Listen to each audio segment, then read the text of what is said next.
Hey guys, what's up? It's Imurgency and welcome back to my channel. So a common problem that a lot of college kids deal with is in college you're supposed to find your true friends that are going to last you a lifetime. At least that's what people say would happen. And while this may be true some of the time, a lot of college kids actually struggle to find their friend group. And once they find one, they usually stick to that throughout all 4 years. And that's like literally limiting your option pool. Like I get like the whole no new friends vibe, but it's still super limiting. And I think that the underlying reason why people don't generally branch outside of their friend groups once they have one is that a lot of people are scared. Making friends is hard, like really hard. Especially nowadays where you have to actually put yourself out there most of the time to make friends. And often those friendships that you do make are kind of flaky and superficial.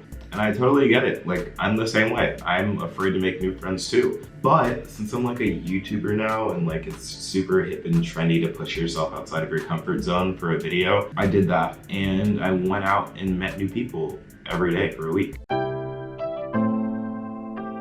So yeah, I actually went out and I met different people every day for a week. I decided that I'd do that by going out to go get food with them because I felt like, you know, college kids, it's like the easiest way to really reel someone in to eat with you. And as to how I ended up doing that, I actually used an app from a startup that I'm interning at this semester called Bestie, which to quickly summarize is an app to make and share plans with friends and people around your area. So I was basically using Bestie to set up times and actually figuring out who was going with me on these things because it has like a booking system. So I did that. I did the whole thing. And surprisingly, people booked pretty quickly. They were all kids from my school, so that may have been a contributor. I also put it on my Instagram saying that you could eat with me, so that also may have been a factor in that. People booked, it was great. So then after the plans were all set in place, it was actually time to go out and meet people. Hi. Hi. Hi guys. This is Eric. Hi. Hi. So like I said, I met with one person every day, Monday to Friday, which is technically a work week, so this isn't clickbait.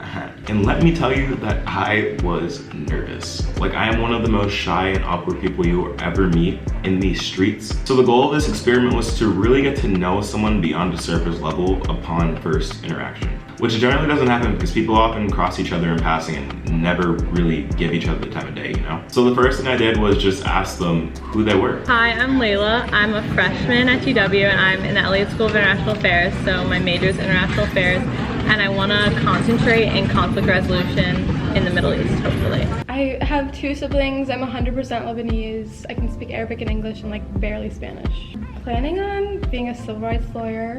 After I graduate, hopefully like get into law school maybe. Hi, my name is Alec. I'm from Baltimore, Maryland.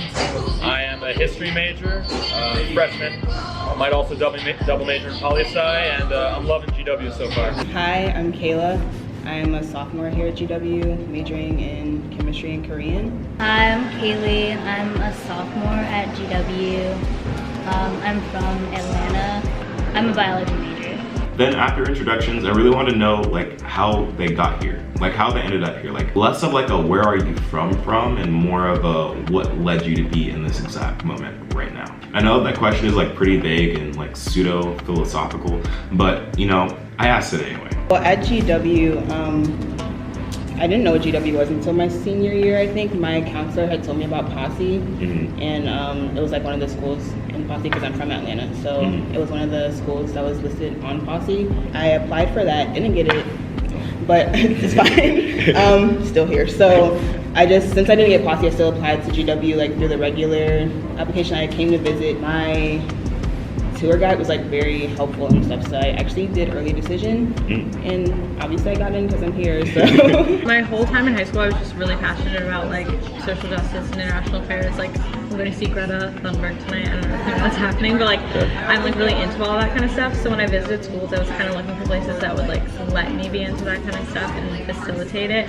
And then I came here and I like as soon as I came here I said to my mom, I was like, yeah, like, I want to come here. And then I got in and Ever since I was a kid, really when I was 8 years old, I kind of decided like I wanted to be president of the United States. Just because I felt frustrated with like everything that was going on. Just because my parents would constantly talk to me about the news and everything. So I was like, okay, I need to be president of the United States. Easy. you know, like everyone. Like I feel like half the population here at GW like has that aspiration, which is like makes sense. Why I'm here today, I guess, like because I watched your YouTube videos like all summer. Had to stop watching them because I got so anxious about it. Really? Yeah, but it's okay, like I caught up, don't worry. It was really interesting to hear everyone's stories about how they ended up getting here, like what they had to go through, and how everyone's different dreams led them here. It was honestly crazy. And the final thing that I wanted to know is the most Shane Dawson-y thing I could have possibly asked them. What's like your main driving thing? Like, why do you do this? And that was, what is your story? I left it pretty open to them to talk about whatever they're really comfortable with sharing, but people got pretty deep. Well, specifically, where I'm from is a town called Marietta. I just don't tell anyone I'm from Marietta because otherwise they think I'm from like a peach farm, and that's just not the look I'm going for. It's really suburby, and I guess I feel like that has made me really like closed off, like in terms of like I didn't see a ton of diversity. For me being Asian, like there's just like no Asian. And then I got to GW and I was like, what's going on here? I was probably one of like maybe 5 Asian people in my high school. So it was just a really weird experience, but I think it helped me a lot just to like get exposed to more things because I was adopted, so. Feel free to like not answer, but like, when did you feel, since you were adopted and raised by, like, when did you realize that you weren't white? It honestly took me like a fat second. When I was younger, I tried to, my mom put me in Chinese classes for like 2 years. And then I quit and I was like, I don't like this language, like it's ugly, like it doesn't sound good, like it's stupid, like I don't even want to use it, like it's embarrassing. It was so sad, like I had a lot of like really, I guess like dissociative moments where I just felt like not connected to being Asian at all. I don't know, like as far as like my interest in boys and stuff like that, I was just like never really like, this sounds so racist. No, like I was just like never like really like drawn to like Asian dudes, which like now I am, so it's good, but like I feel like I just was very like in denial, I guess, just because I didn't really have any like influence that I felt like was Asian, like any like Asian role models, just like nothing to kind of like teach me like this isn't gross and foreign. I think it happens to a lot of adopted kids. I'm my own biggest fan. Like I think I normally have like pretty good self-esteem, but I'm also like super insecure sometimes. Like, I have depression, so that stuff that I was like, this is gonna sound really funny. I was like a suicidal 8-year-old. Really? Yeah. Like I mean, now my depression is like pretty under remission. Like it's pretty good. I mean, I still get like dark thoughts and sad. I get sad sometimes. Like it was worse when I was like in elementary school, and it's recently got bad again in like high school. Because like high school's crazy. Yeah. And high school sucks. So that was that's part of what defines me, I guess. I guess basically, so like the reason that I love everything that I love and like I am who I am is because like, or it's obviously my family, but I was raised Muslim, like, and I was born a month after 9/11, or a month before 9/11. So that like kind of shaped like my entire life and the way I looked at like myself and all the people around me. So that's why like I obviously want to study like conflict resolution in the Middle East, because I feel like there's so many people out there who are like trying to solve these conflicts that don't like care about like our people and like what our issues are and stuff. So I think like that's the reason that I'm like so passionate about everything I am, and it like always comes back to like serving like my family, my community, and the people who like raised me that a lot of people have misconceptions about, and like that's the reason that I'm like motivated to do what I want to do. Growing up, my parents, like they have really heavy accents, and so, but they're so cute, oh my god, okay, but, and so people would make fun of their accents, and like I would scream, because no. And then my younger brother, who's like a crucial part of like who I am, like he's like my whole heart, he has Down syndrome, and like people on the bus, like growing up, like would like try to be super rude and like call him the R word like straight to his face.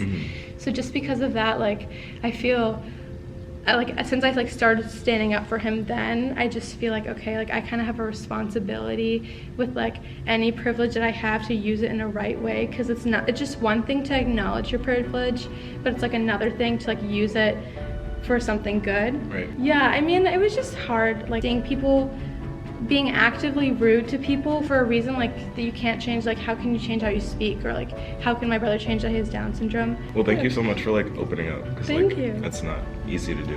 I mean, yeah, that's hard. Looking back at all this was probably the most interesting week I've ever had in my college career so far. Like, I've never gotten to know so many people so well, so quickly. By the end of this week, I knew so much about these people, and I honestly treasured every moment I spent with them. Like I said before, I was super nervous at first to really go in because I wasn't really sure what I was getting myself into. Because like, you go in with like the best intentions, but you never really know what you're gonna get. Like, you might get a crazy or a weirdo or something. But like, literally everyone I met was so nice. And like, we follow each other on Instagram now, so it's like real, you know? So I guess the takeaway of this video is to put your fears and self-consciousness aside and actually go out there and meet people, you know? Because you literally never know who you're missing out on. I'm not saying to ditch your friends, but like, who knows? You might hang out with someone once and then figure out you have more in common with them than you did with your friends. So what are you waiting for? Get out there and make some friends. Thank you guys so much for watching this video, and thank you so much to all the people that decided to take the time out of their day to go and grab food with me. If you'd like to try something like this or just make plans with people, then download Festy because, you know, I intern there. And if you want to see a video of like what my life is like being like an intern too, let me know. But anyways, if you're new to the channel, I'd really appreciate it if you subscribe to join the roommates. Leave a like on this video if you enjoyed. Turn on my post notifications so you never miss an upload. Follow me on my socials floating around here to keep up with me. Share this video with a friend if you want them to know that you can cut them off and replace them at any moment. But other than that, guys, thank you so much for watching. I've been Imurgency, and I'll see you guys in the next video.